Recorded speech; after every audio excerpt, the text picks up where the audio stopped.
अकोला जिल्ह्यातून एक मोठी आणि चिंताजनक बातमी समोर येत आहे।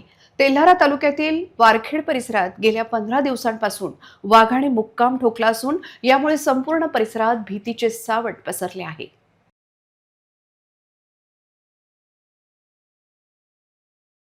तेल्हारा तालुक्यातील वारी हनुमान क्षेत्रातील वारखेड आणि लगतच्या परिसरात गेल्या 15 दिवसांपासून एका वाघाचा संचार सुरू आहे।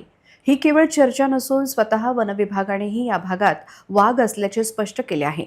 गेल्या काही दिवसात वाघाने अनेक पाळीव जनावरांचा शिकार केल्याने शेतकऱ्यांचे मोठे नुकसान झाले आहे। विशेष म्हणजे हे क्षेत्र आंबा बारवा अभयारण्य लागून असल्याने येथे वाघ, बिबट्या आणि अस्वल यासारख्या हिंस्र श्वापदांचा वावर नेहमीच आहे। मात्र गेल्या 2 आठवड्यांपासून वाघाने थेट गावाजवळच तळ ठोकल्याने नागरिक घराबाहेर पडायलाही घाबरत आहेत। परिस्थितीचे गांभीर्य ओळखून काल वनविभागाच्या वरिष्ठ अधिकाऱ्यांनी आणि कर्मचाऱ्यांनी वारखेडमध्ये तातडीची बैठक घेतली। वनविभागाने ग्रामस्थांना सतर्क राहण्याचे आवाहन केले आहे। मध्ये आज आपल्याला साजरा करायचा आहे। जंगलाला अंगार लागणं हे सगळ्यात मोठं सध्या आपल्यामध्ये हे आहे।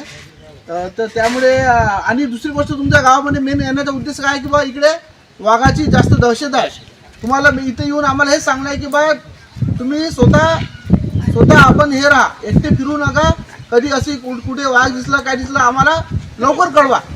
मग आम्हाला जेवढ्या लवकर तात्पर त्याचं काही नियोजन करता येईल तेवढं आम्ही करू, पण आम्हाला सांगा।